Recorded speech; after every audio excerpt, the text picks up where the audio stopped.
In the winter of 1872, 400 miles east of the Azores, the Canadian brig Dei Gracia intercepted a vessel drifting erratically through heavy Atlantic swells.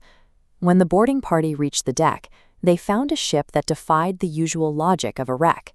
The hull was sound, and the galley was stocked with a 6-month supply of food.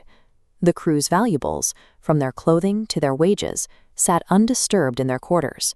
In the hold, 1,701 barrels of industrial alcohol remained exactly where they'd been loaded. But the mechanical state of the ship told a different story. The single lifeboat was gone. 2 cargo hatches lay open on the deck. A bilge pump sat partially dismantled, and a heavy tow rope trailed behind the vessel, its fibers violently snapped. There was no sign of the struggle, no blood on the planks, no evidence of piracy. 10 people had simply walked away from their posts. This creates a baffling contradiction. A highly disciplined crew had deliberately abandoned a vessel that was, by every physical measure, safer than the lifeboat they used to escape. Without a clear cause, the 1872 inquiry in Gibraltar devolved into a character assassination. Attorney General Frederick Sully Flood pushed a narrative of mutiny and drunken murder, ignoring the fact that his own forensic experts found no evidence of violence. By 1884, the truth was buried under fiction. Arthur Conan Doyle published a short story that invented the most famous details of the legend, claiming the boarding party found warm meals on the table and a ship in pristine, dry condition. These fabrications effectively erased the real commander of the vessel, Captain Benjamin Spooner Briggs, a temperate, religious, and highly experienced mariner who would never have abandoned his ship without an absolute threat to his family and crew. To find what actually happened, we have to look past the ghost stories and focus on the specific scientific anomalies that convinced an expert captain he was out of time. Captain Briggs was already under immense pressure, battling a series of severe winter storms that made every navigational choice a matter of survival. His primary timing instrument, the marine chronometer, was failing. This error caused Briggs to miscalculate his location by 120 miles, leaving him geographically lost in treacherous waters. Below deck, a hidden flaw was compromising the ship.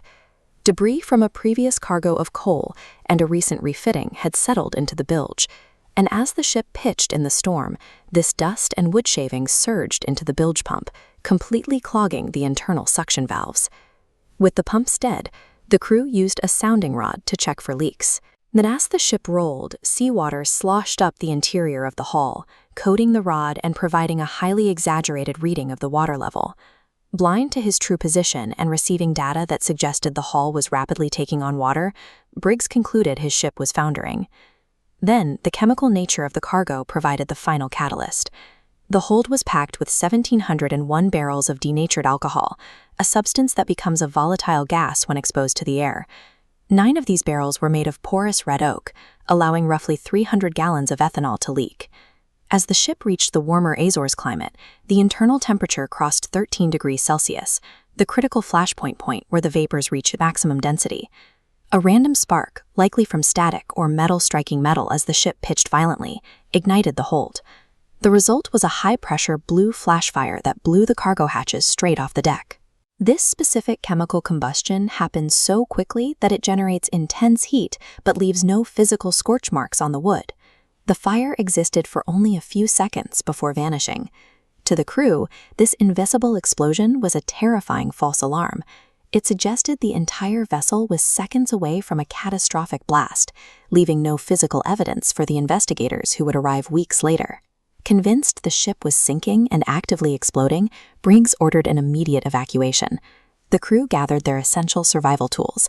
They systematically took the chronometer and the sextant, the precision instruments they would need to navigate a small lifeboat back to land.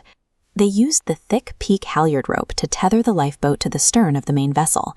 This allowed the family and crew to maintain a safe distance while they waited to see if the ship would actually explode or sink.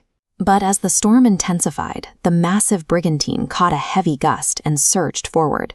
The tow line stretched beyond its limit and snapped. The small, overloaded lifeboat was left adrift in the open Atlantic, where it was quickly overwhelmed by the swells. All 10 occupants were lost. the Mary Celeste remained perfectly buoyant and structurally sound for 9 more days.